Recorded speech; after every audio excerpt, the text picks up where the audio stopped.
Greetings and obligations, dear friends. Welcome to our podcast here at GMT-3. Minus 3, our first one, after the Descomplicados crew, is officially the first podcast being recorded here at GMT-3. And we're off to a great start with a very dear person, my good friend Douglas Emerich, the CEO, the head of TERRANOVA watches. Douglas, always a pleasure, my brother. The pleasure is mine, Leandro. Thank you very much for the invitation.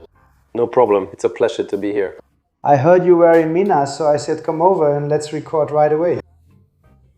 We've made coffee here since people from Minas love it, right? We've also had lunch, right? And now let's talk about TERRANOVA, talk about watches, talk about everything that comes with it, right? This world, right? That's it. Like, comment and subscribe. Follow not only GMT-3 on Instagram, but also my dear friend over at TERRANOVA. Check out the little beauties he has over there. In fact, I'm already using one. I took off my watch to wear the Vila Rica. We'll discuss this watch and a bit of everything else. It's a little bit about how things have been. You left that path, right? You're an engineer. Tell us a little about your background. How has this adventure of running TERRANOVA been for you, Douglas? Man, it's been extremely enjoyable. It's a really nice feeling. You know, I come from engineering, right? I'm a mining engineer. So I work mostly in mining. Mining, but not from Minas Gerais. I'm actually a mining engineer. Right, really in mining. I've always worked in mining. An area we call mine planning. So I did all the production planning, extraction, excavation sequence, ore grades for the current year, for future periods, you know.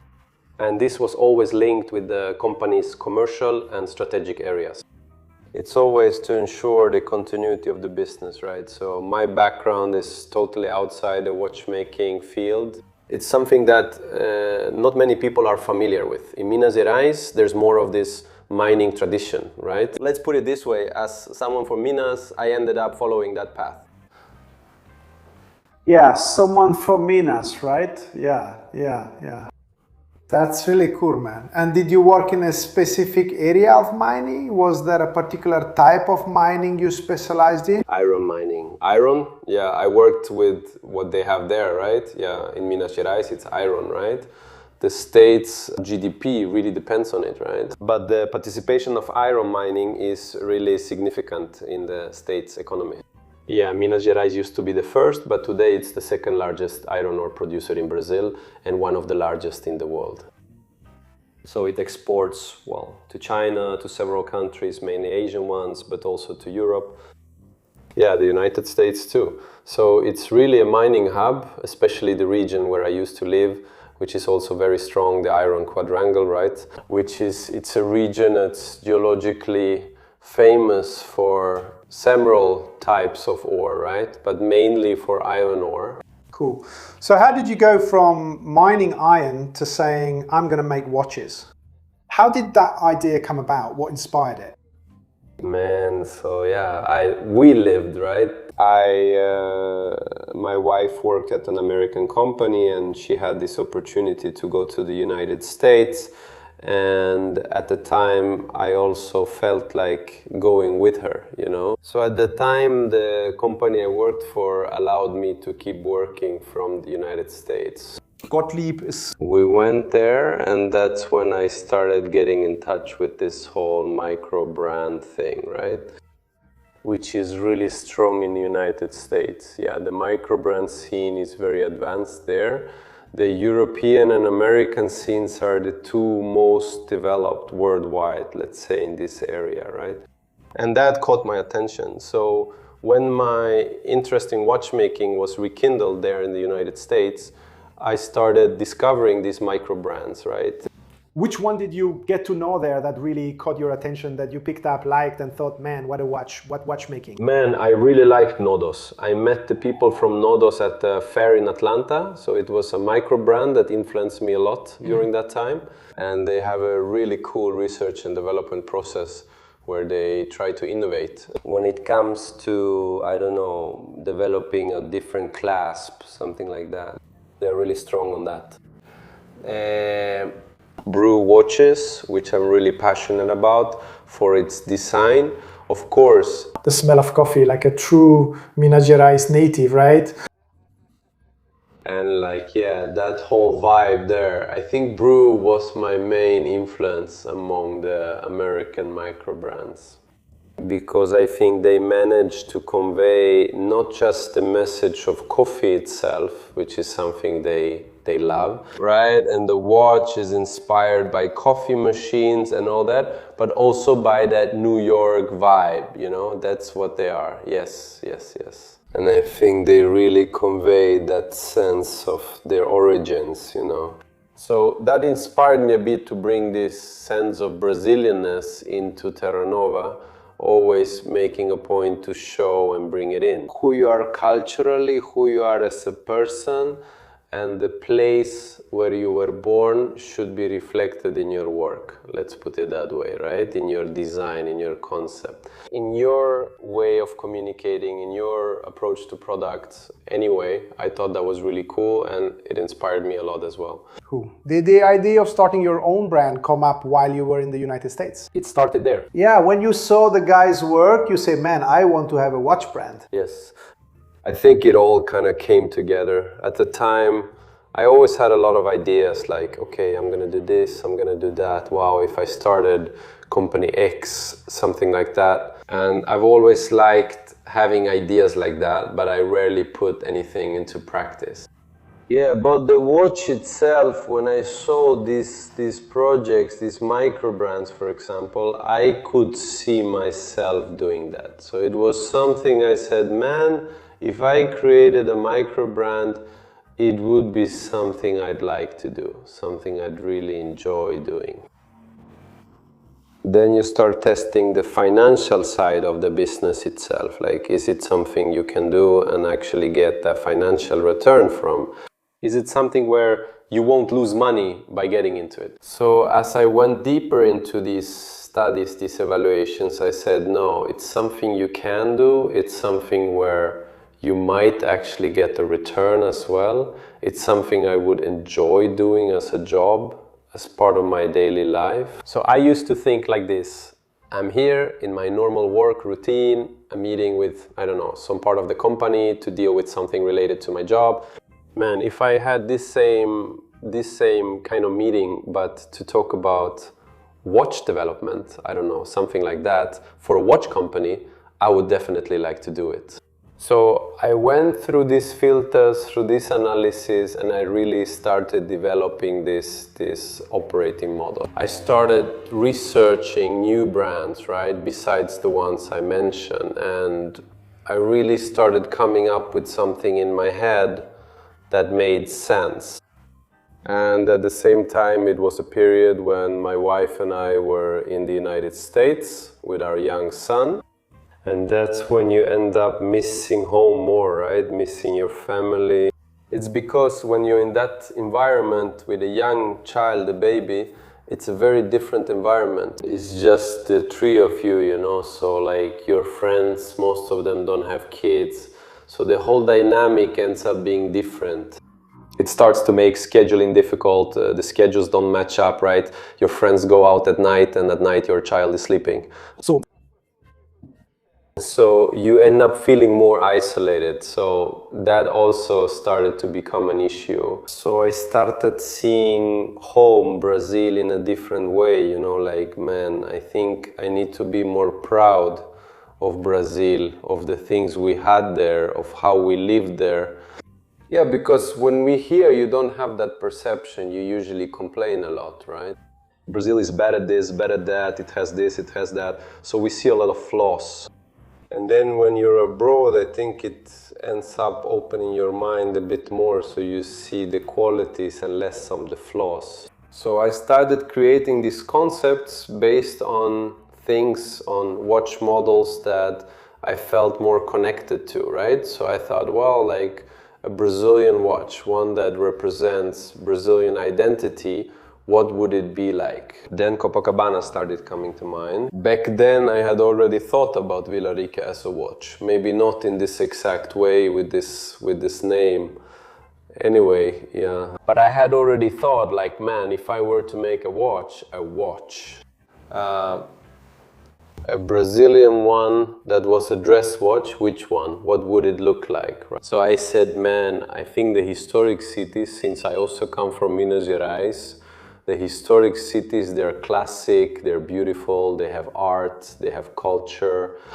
Yeah, so it's a setting, an environment that really fits a nice dress watch. So I started developing, I started looking for church clocks. I got to the Church of St. Anthony, you know, in Tiradentes, and I said, man, this could be a watch.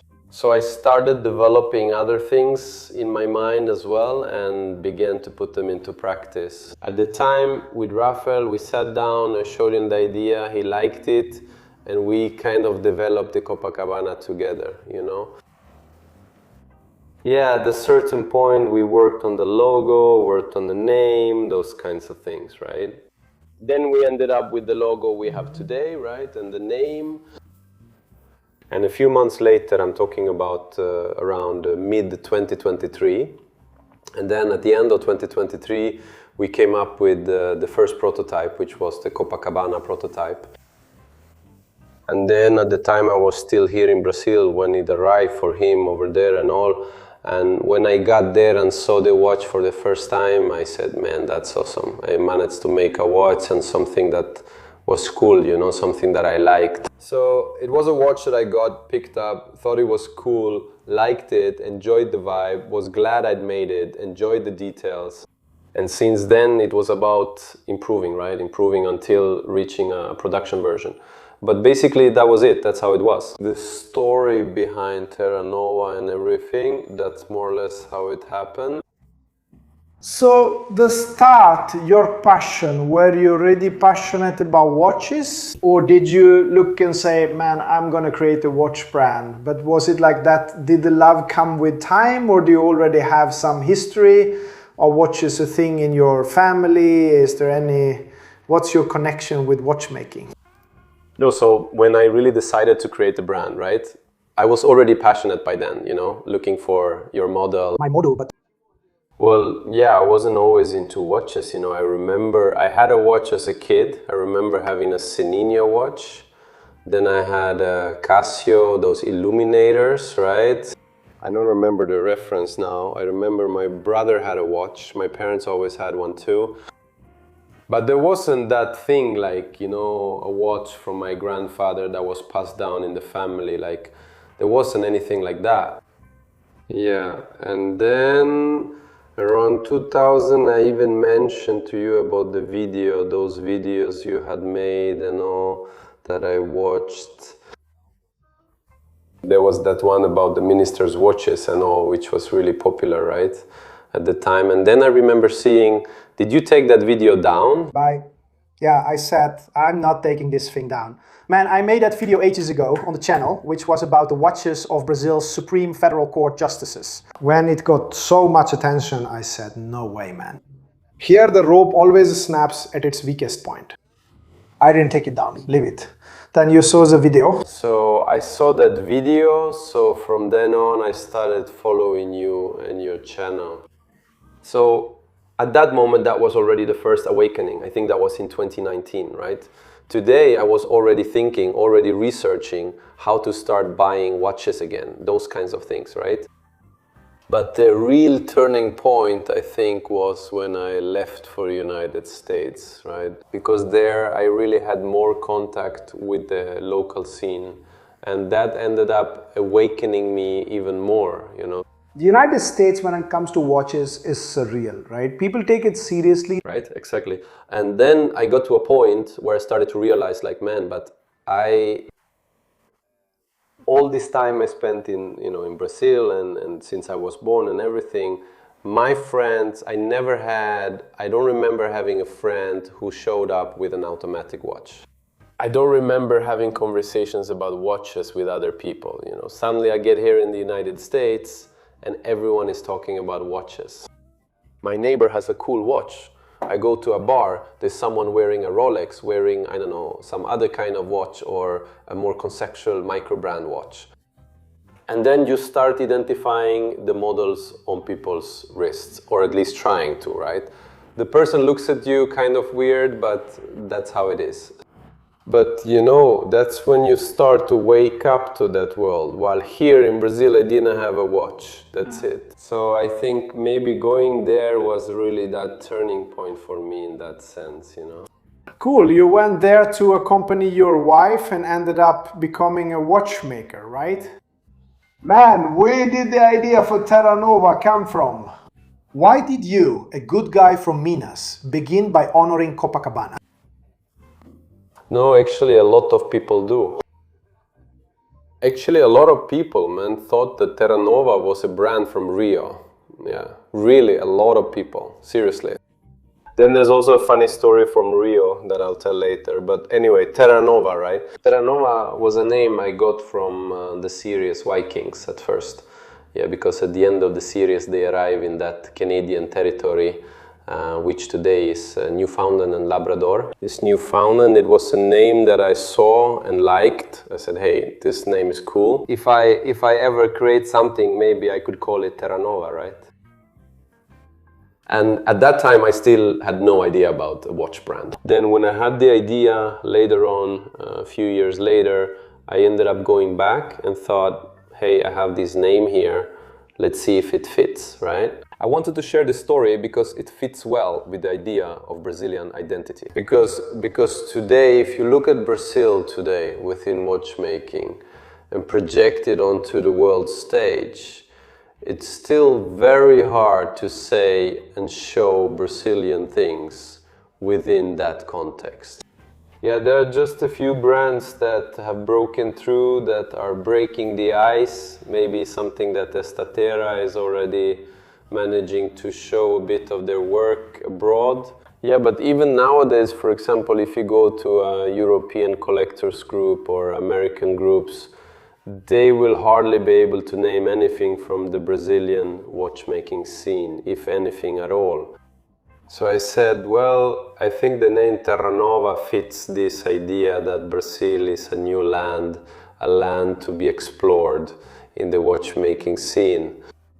And I also made that connection. Later I found out that Brazil was once called TERRANOVA for a period. Yeah. So basically that was the logic behind the name, right? And then later, obviously, developing the logo and things like that for the brand, right? Your logo is the sun above the sea, right? Yeah, it is. I say that it's like the cycle of time, right? So it kind of symbolizes the sunset over the waves of the sea, which represents that passage of time that always repeats itself. But it's brought in a more poetic way, also less formal, let's put it that way, to connect a bit with the Brazilian context as well. And that's how Copacabana was born. So about Copacabana, right? It's one of the strongest names, exactly. Exactly. Out there, I represent Rio de Janeiro. I realized that at some point with this theme, I'd have to resort to some cliche like that. I know that obviously, it's obvious that Brazil is much bigger than the cliches that are known about Brazil. Brazilian culture is much more than just carnival, soccer, and those things people know outside Brazil. But at the same time, when you're abroad, you end up being a spokesperson for that, you know? In a way. So for example, I was never the carnival guy of following the samba school, of cheering. Anyway, okay. I've celebrated carnival before, but I was never the guy who was crazy about street parties, nothing like that. But I've been to them, of course. It's kind of our culture to do that. But when you're abroad, man, people from other places, they're gonna look at you and say, if they have anything to talk to you about regarding that, they're going to talk. So even if you're not a fan of that, if you're not really part of that world, you kind of become a spokesperson for it, you know. So if you go to Europe, someone will tell you, hey, I love carnival, I love soccer, and you'll say, Brazil, Pelé. That's it, right? The cliche. But you have to be a spokesperson. You're not going to turn to the guy and say, hey, don't talk to me about that because I hate carnival. No, you'll try to be polite with the person and say, I don't really go much, you know, but the party is huge. People stop, people go out on the streets. There are the samba schools. I've never been, but there are, you know. There are people who go, there are people who love it. I don't like it, but still, in a way, you become a participant in that cultural event, in that culture. So I felt a bit of that there too, and I said, so it's not wrong to embrace the cliche, right? Yeah, actually you can't rely only on cliche, right? And I think we did that well in the sense that, for example, like Copacabana has a little bit of the cliche there, of the Brazilian vibe, of the Carioca style, right? But at the same time, we already have Vila Rica, for example, which has nothing cliche about it. It's a part of Brazil that most foreigners don't know. This thing about the historic cities, about our colonial past, most people don't know about that, right? But we're bringing that, and in the same way, we'll bring other Brazilian aspects. Some more cliche, others less cliche. It's not just because it's cliche, it's because in some way, we can't really say, you know, yeah. Yeah, which actually ends up making the person's job a little easier. Yes, yes. You mentioned the Copacabana, for example. When you started with it, you looked for a watch style, right? A lot of people, well, will really think of the Datejust, right? And one thing I always say is, when someone starts a brand, right, they're venturing out. No, it's not an adventure in the sense of let's see what happens. But when someone is going to take a step like this, they look for ways and say, man, I have to minimize risk. Yes, when you look for a style that's already known, you're minimizing the risk of having a watch, right? For example, if you started with Vila Rica, that would be a much bolder step, right? So by starting with the Copacabana, which already has a more timeless style, right? We have the Jubilee bracelet here, right? We have this bezel shape, the oyster style case shape and all that. It's safer. It's through these steps that you, for example, are able to get to the... Yeah, exactly, man. It's because people sometimes don't realize how that know-how gets built, you know. So, for example, I wasn't someone from the watchmaking world, right? So I didn't have the knowledge when I was developing Copacabana. I didn't have the knowledge that I had when I developed Vila Rica. So that's how it is. That's the know-how you build until you can do something more original, more different, where you can really put your personality into it. The point is, you always have another path. You can hire a top professional watch designer to do that for you. But it also depends on when you're investing at the very beginning, right? So I think that's the way to go, you know. So start with something with a less original design. An easier watch to produce. It's not wrong. There's no shame. It's not a problem at all, you know. Yeah, it's simply part of the process, exactly. It's part of learning. I wouldn't have had the know-how to produce Vila Rica when I started, you know. So, and at the same time, I already see the bigger picture of where we're going to be in 5 years. And I already saw that when I released Copacabana. Many times we don't even know how, but I say, I want to watch, it's going to be like this, we'll get there, we'll figure out how to make it, but when? For someone else who's only seeing Copacabana and not all this other vision that which is TERRANOVA is... And from the people behind it who already kind of have a plan to make those other watches. Yeah, I've always been very confident that the brand will always evolve to get better. To create different designs, I have other plans regarding not just design, but to do other different things. But the person, they're only seeing this little part here of what's happening, which is sometimes, I don't know, of what's happening, of what this path represents, you know. It's important, obviously, because it's the beginning, right? Yeah, without it, the rest doesn't exist. But you can never judge a brand, a product, something like that by the first launch, by the first one. That's just part of the journey, you know. So if you don't have that, you won't have this story being built. You have already taken steps that thousands haven't, right? Yes. And that made it possible, for example, for your second model to already be original. Yes, it was completely original, designed from scratch, right? So who created this watch? This watch was designed by me and by Pedro from Libertas. That's cool. Man, you and Pedrao, you guys have a connection in watchmaking, right? Yeah, man, Pedro is the guy. He's a golden boy, right? I'm telling you, Pedrao's a great guy. Big hug. My brother, big hug. Pedro, here's the thing about Pedro, man. It's been like that since the beginning, from the first times I started joining the groups there, spreading the idea of the brand, you know, the proposal, the Copacabana prototypes. Yeah, one day I started talking to Pedro Macer, you know. Pedro from Horologica, really great guy too, man, really great. Big hug, Pedro, thanks, yeah, lots of Pedros. And then, man, one day, Pedro, the Mazer sent me a message like this. Man, is there a guy in BH making watches? I said, what do you mean? A guy in BH making watches? What are you talking about? Then he said, no, the guy there, man. Can I give him your contact? Of course, go ahead and pass it along. I always help people, right? Whoever reaches out and all that. So I sent a message, he gave him my contact, he messaged me and we set a day to meet. So I brought the stuff. Back then I already had the Copacabana and he brought some watches he had made and all. And I thought it was really cool because he was a kid, just 17 years old. He was still in his third year of high school. His school was near where I worked at the time. And we kept in touch. Then at a certain point last year, I started to say, I said, now I'm going to start developing some concepts, right?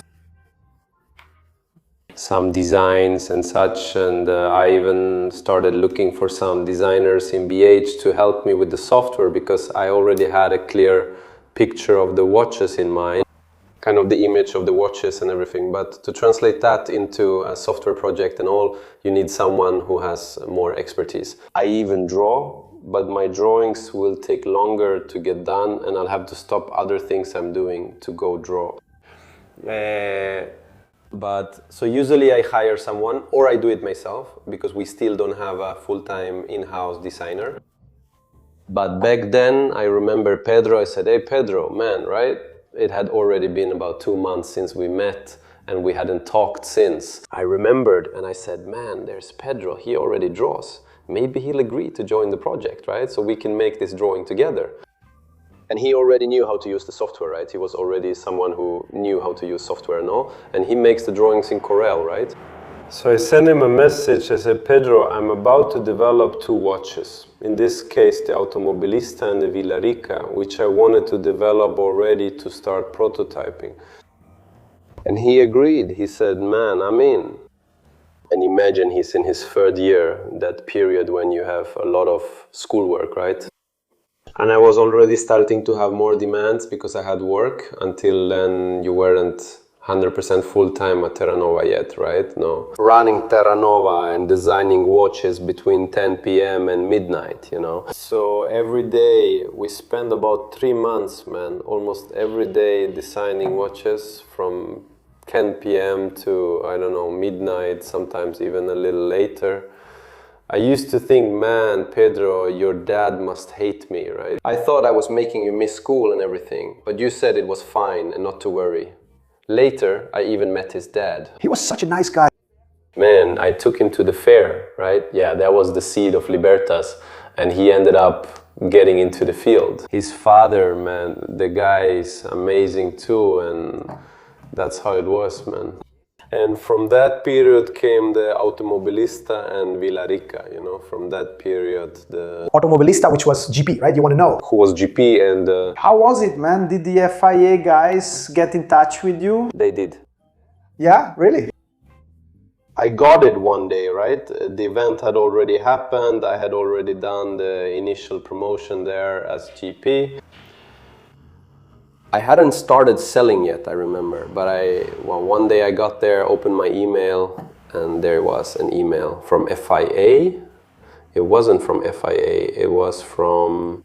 They have an office that manages this image rights part, everything. Here in Brazil, the law office is in Rio. And they got in touch and said, hey, we noticed you're launching this product here and all, but you can't use the name GP. And I was like, wait, what do you mean I can't use it and all, right? No, because GP belongs to Formula One. No, GP doesn't belong to Formula One. There's MotoGP, there are other GPs. I tried several arguments like that, right? But anyway, the bottom line is this. Then they tried several more. So one of the strategies I used was like this, yeah? So, okay, me. As for my registration, which I had requested at the IMPI at the time, I always register before. Selling and everything, just to have some security, right? The final registration takes a while to come through, but when you apply at the beginning, you already have some security. And then there's the appeal period. It was during this appeal period that they found GP. It wasn't even through social media or anything. Yeah, I was going to ask if you hadn't released the model yet, but you already had. It's already been over 2 months since it was released. They didn't come across it through social media or anything, not through social media or anything. But had you managed to register the name GP? Did you just apply and say the name? I applied, and then it was in that period where other brands could appeal and say, no, that name is mine, that name is... They did that, but they didn't actually make that request to the IMPI. They tried with me first, you know. With TERRANOVA, then they got in touch, right? They contacted me and said, look, I think it's better if you don't go ahead with the request because that name is ours. I said, no, but there's nothing at the NPI saying it's yours. They didn't. If you were to search for GP? They don't have it, right? And the problem was really the acronym GP. They don't have the acronym GP registered. They have Grand Prix Brazil, that's their registration. But then they come up with 80 million connections to claim that the GP is theirs. And that it's more like cultural recognition and all that. But in the end, they play that card. With Verde, they didn't play that card, no. If you really went through with it... So my idea was to let the INPI decide, right? So let's let the INPI decide, which is the competent authority. Then they'll see that there's no GP there and I might win. But for sure they would file some kind of legal injunction to stop the commercialization of the product. Right. And for me, for a small company to have 100 or 200 watches sitting there, the investment is very high and I would probably be prohibited from selling.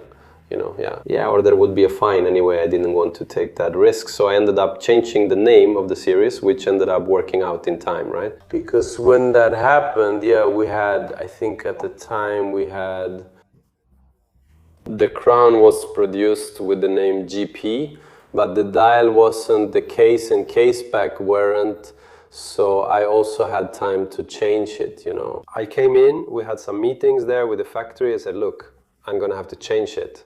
Post-production, and then the bad thing is it ended up taking more time, obviously, because you have to redo it until you get the name right on the prototypes. The GP you had must have been fought over like crazy, right? Man, yeah, there were only 3, right? And then some of them ended up with the guys, right? I don't have any myself. It wasn't sold, okay? He already told me it was donated. It was donated, okay. It wasn't sold, man. That's cool. Of the 3, which one is your favorite? All 3. This one here was your first original model. They pay tribute to the racetracks and they have very unique colors, right? What are the meanings of each color and which one do people like the most? Well, basically the meaning is that they're really inspired by cars, right? By cars. So what was the idea behind it? To bring this winning Brazilian motorsport heritage from Brazil in Formula One on the tracks in these motorsport categories, and the main one obviously is Formula One. This little yellow one, for example, is inspired by the Copa Sucre from '78. Why? What's the idea? Copa Sucre was until today the only Brazilian team in Formula One, formed by the family of Brazilian champion racing drivers, right? Emerson, Formula One champion, and the other family members, all with that Formula One legacy, right? And why the 78, right? If it's called 7.2, it didn't necessarily have to be the 72 car, which was a McLaren, right? So I thought it was cool to bring up this Copersucar thing, especially because it's a Brazilian team, because it's a team created by Fittipaldi, you know, that really highlighted that Brazilian identity, and it ended up with a cool vintage vibe. I like that you added a curved sapphire. A curved sapphire looked really cool, man, and the 8.3. It's already inspired by the Piquet era, right? So 8.3 is the symbolic year, because it's a very famous title for Piquet, since there are several aspects of that year in Formula One that make that year in Piquet's career feel especially significant. Even though it wasn't his first title, it was definitely the most remarkable one, because there was a very strong strategic aspect, especially in the last race. He was a very, very good strategist, right? In that sense, he was a very innovative guy, even acclaimed for it. And then there was that blue car, it was that blue Brabham, right? Blue and white, yeah. So this is the watch with the colors of the car, you know? So inspired by that atmosphere. Yeah, this one here, just going back, the 7.2 is the year of the first title, right? So the idea was to bring the 7.2, which is the year of the first title, and the 9.1, which is the year of the last title, right, of a Brazilian in the category, and this one here, right? Like I said about the 9.1, it's inspired by that whole Senna era, all that atmosphere from the late 80s and up until 93. Right? When Senna was still at McLaren, all that success, the sporting side of it, and the fact that he was this Brazilian idol, that was the period I lived through in a way, right? I was already born, I wasn't grown up, I was still a small child, but I did get to experience it. I have memories, for example, of maybe it's one of my first memories in life, right? Because we have that thing that before you're 3 years old, you rarely remember anything. I don't know exactly how old I was, but I remember, for example, going somewhere in the city with my father. And on the way back, we stopped at my grandmother's house and got out, like getting out of the car, that thing of greeting someone, opening the gate, right? For us to go in, and the first thing my father asks my grandmother is like whether Senna had won the race, you know? So just so we can get a sense of how big this guy was back then, like my father asking my grandmother who had won the Formula One race, you know? It's not something that's really common, right? Like that's how it was, so that's how important he was. It draws inspiration from Senna's helmet colors, green, yellow and blue. And also the part from the McLaren car, right, which is red and white, with some black details as well. And if you notice all the watches, the typography on each one is different, because if you look at the cars, those typographies are the ones that inspire them. It's not exactly the same font, right, that's on the car, but it's very similar, and it's made to really remind you of the car's typography, you know. So for example, the Velocidade here on Senna's, right? It's a Velocidade with a font that's very similar to the Marlboro font. So it gives that look of the Marlboro sponsorship with the red that was on the car's rear wing. This one is Parmalat's, yeah, on Piquet's car, and this one is Copersucar's, even written as Copersucar. So there's this whole atmosphere that people, you know, joke around with, right? That's cool. Man, about my favorite, man, actually, yes, I don't have a favorite. I usually joke a little that there are 3 ways to look at these watches, right? It's the more emotional side. I believe people will lean towards Senna, mainly because of that very strong legacy. So the person might choose the 91, 911 as a more, well, rational choice, not exactly rational, but something more versatile for its versatility.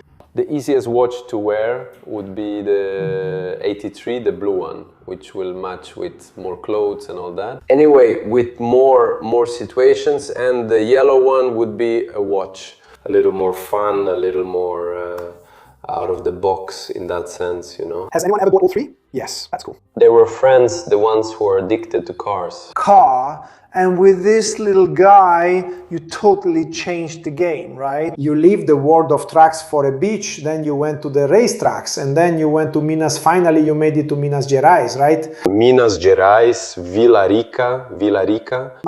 Cara.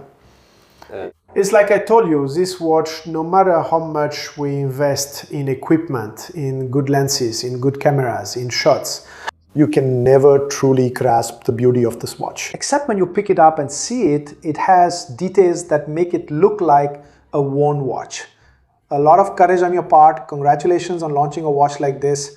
I'm sure that just as you receive praise, you also faced criticism, right? Because it's a watch, yeah, you have another level here with the TERRANOVA, right? In terms of the movement used and case shape. You have this detail here, right? Which isn't exactly a crown guard, but you have it almost entirely finished by hand, right? Tell us about this movement here. So is it the Vila Rica? It's really something I'm very proud to have made, the Vila Rica. It's something that I think Anyway, it can even be seen as a little work of art, let's put it that way, right? What happens is, Vila Rica is, I've really lived in this world of historic cities as well. So I've been to Diamantina, I lived in Ouro Preto for 5 years, and I remember childhood trips to Ouro Preto. I've been to Tiradentes a lot. Tiradentes is with my wife. We love going there to walk around, spend the weekend. Now with the kids it's harder, right? But I've been there a lot, so I think every person from Minas has this kind of immersion. Yeah, and the historical aspect of the cities, especially this thing about Baroque art.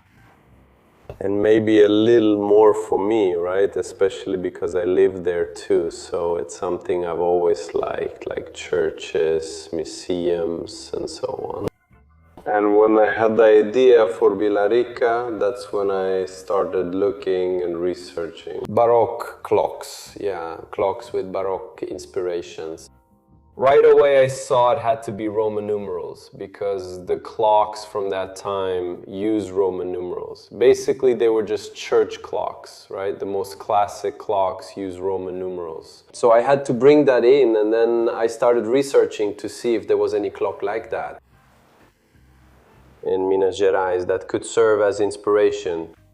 I remember this church in Tiradentes, which has 2 clocks, one on each tower, and these clocks. Then I started researching, I saw that it has a mechanism, but it's not working. The other one is just ornamental, really, to bring symmetry and make it look nice. And I thought it was beautiful. I said, man, this makes a different kind of watch. You can work with the shape of the case. So I was able to look at that tower, at that clock, and see it being turned into something usable, you know, something we could actually wear. And from that, when we, started developing the design part. Working with Pedro, I kept going deeper and bringing in those inspirations and thinking, well, in terms of details, what was done here, right? This part here, which I call, it's almost like a plate, right? It's a flat part here on the case that it's pressed in here. It's not part of the case, it's a separate piece, almost like a ring, this part here, see? It was an engineering solution that we managed to bring to the watch to make this happen. Yeah. This part, it really has more of the design from the original church clock, okay? The rest of the watch kind of adds this ornamentation to bring out this shape, which is hard to describe. If it's a square watch, well, yeah, it's a watch. If it's a rectangular watch, It actually has all three, right? It's kind of square, rectangular, and round, right? Because we have the E displayed and the round bezel, And then there are a lot of details. For example, I brought all these details into the case to remember, to really remember. The thing is, yeah, sculptures in carving, really detailed in oro preto. A lot is done with soapstone, yeah, but there are also a lot of wooden sculptures. So if you go to a church, for example, to see the altar, you will always see these details. So the artist really had these details. It was an excess of details, you know. So I wanted to bring that into this. For example, it could have a plain bezel with a polished finish, but no, it has a fully detailed bezel. There are 4 or 5 layers of work on this bezel, you know. Doing all this architecture, the crown guard, just like you mentioned it. It fits onto the crown, so the crown is kind of hugged by it. Yeah, so what happens there? And bringing this shape of the volute, which we call the volute, is a symbol that's widely used in Baroque art. Yeah, it's used a lot, both in Brazil and in Europe also. A detail that really brings out this characteristic, and this volute finish is handmade. So like, it's unlikely that there will be one exactly the same as another, yeah. Cool, you can already see it's different from the other one, right? It's touch, so these are solutions we've been finding. The crown is all detailed, it has this shape thing, right? Like I said, it fits perfectly into the volutes. The watch is full of different levels, you know, so you... Baroque is really based on contrast, like in Baroque art. So at the same time, you have the round, you have the square, you have the straight, you have the curved. So it's kind of like something. Yeah, to bring a bit of drama, to bring a bit of exaggeration. So it's also based a bit on that. So you'll see, like I said, all the finishes, right? Polished. Brushed. I thought it was thinner. So there are several levels, a straight level, another curved one, right? The lug is smoother. It's a Baroque watch. It's a Baroque watch. What movement did you put in here? Miyota 9039 is a premium automatic with 4 hertz, right, frequency. It's a very thin movement, right? It's less than 4 millimeters thick. It's a no-date movement, right? Great. Its hand is heat blued. It's blue, yeah. Right, the blue is perfect. Beautiful. Beautiful. But the bluing. And guys, it's still not available yet, right? It's coming, and if you want to check it out at the Brazil Watch Show, you'll find all of them there for you to take a look. Yes, it will. It arrives in July, and... Brazil Watch Show, okay. How was the first one? What are your expectations for the second one? Man, it was great, right? Like, I think that of the... Prod went crazy. But it's all good. Actually, one of the factors that I think encouraged me to go all in on TERRANOVA, you know? Leaving my job and fully embracing the cause was having the opportunity to participate in the Brazil Watch Show, you know? Because there, I think the brand took a bigger leap in recognition and networking. It was the first time we had direct contact with the public. So I learned a lot, man. I thought it was going to be one thing, but it turned out to be something else. It was really good, you know, cool. Yeah, so much so that people joke around a lot, right? Yeah, I went in with a really innocent mindset about what it would be, the scale of the event. I had the idea. All of us were pretty naive, because I also had no idea it would have the impact it did. Yeah, I know I kind of had an idea that people were already eager for this kind of event, for that kind of connection, to meet, to talk to people, you know. It came after that pandemic period, yeah, where there was kind of isolation, and then things started opening up, but there still hadn't been anything like this yet, you know.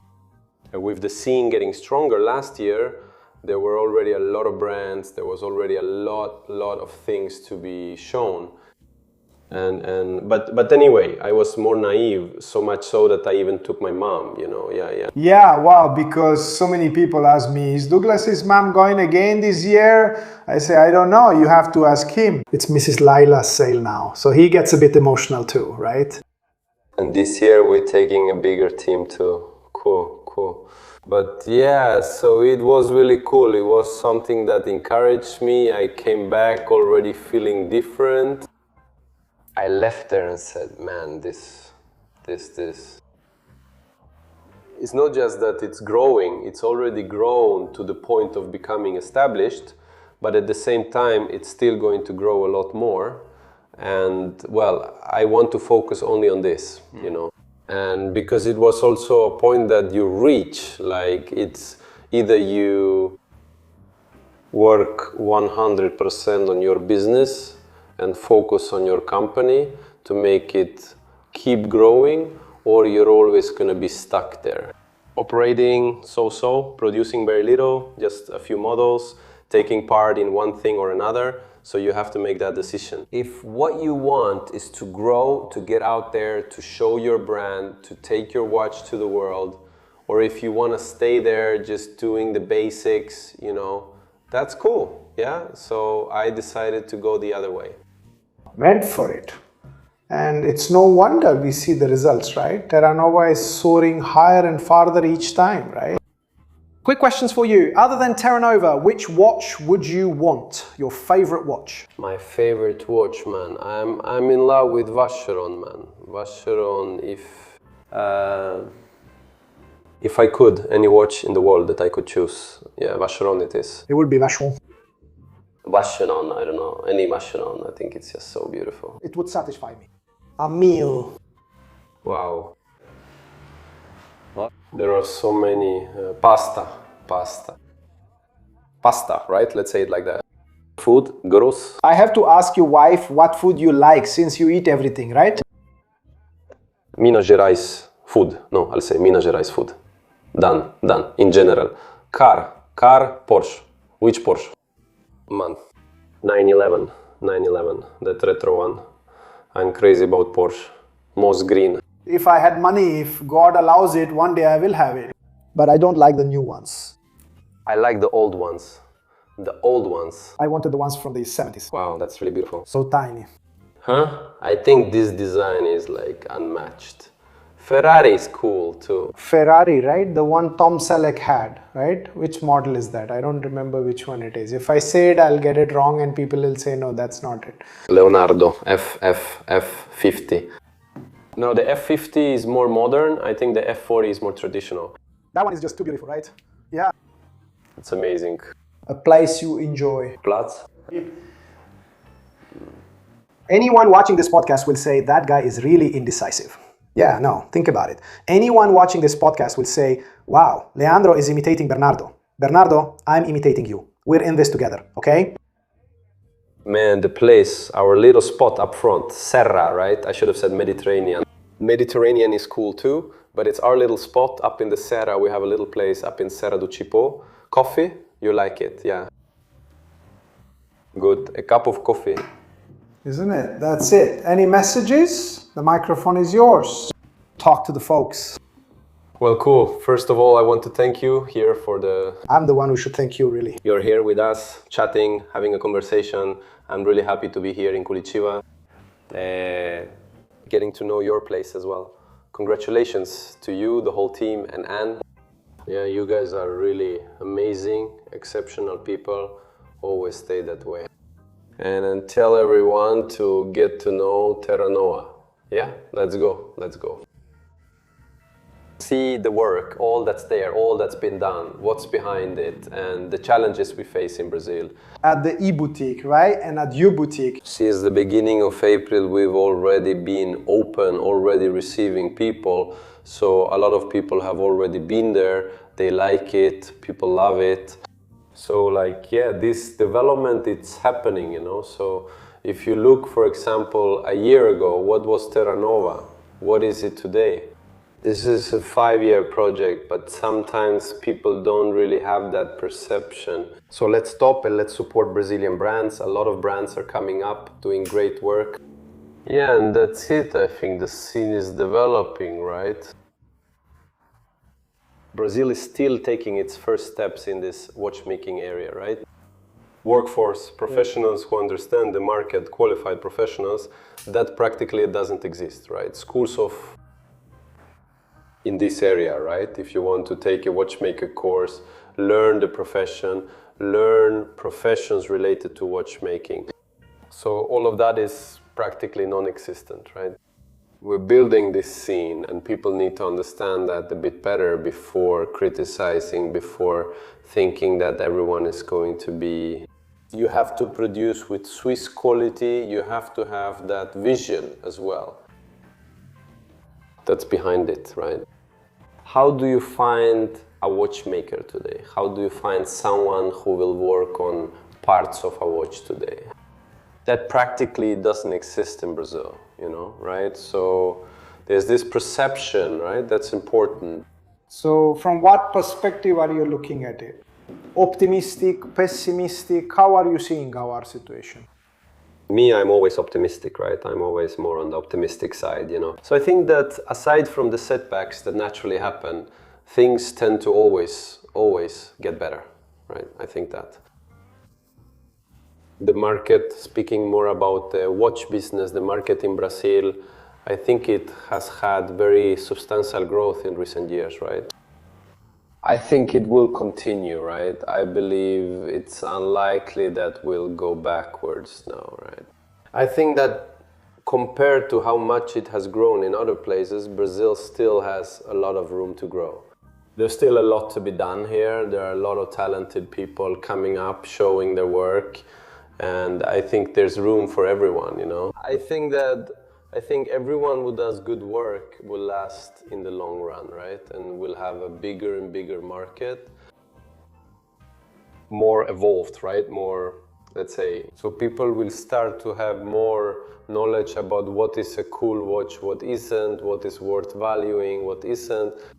And that's a maturity that we as a company will also have, and the public will too, as customers, right? As enthusiasts of this.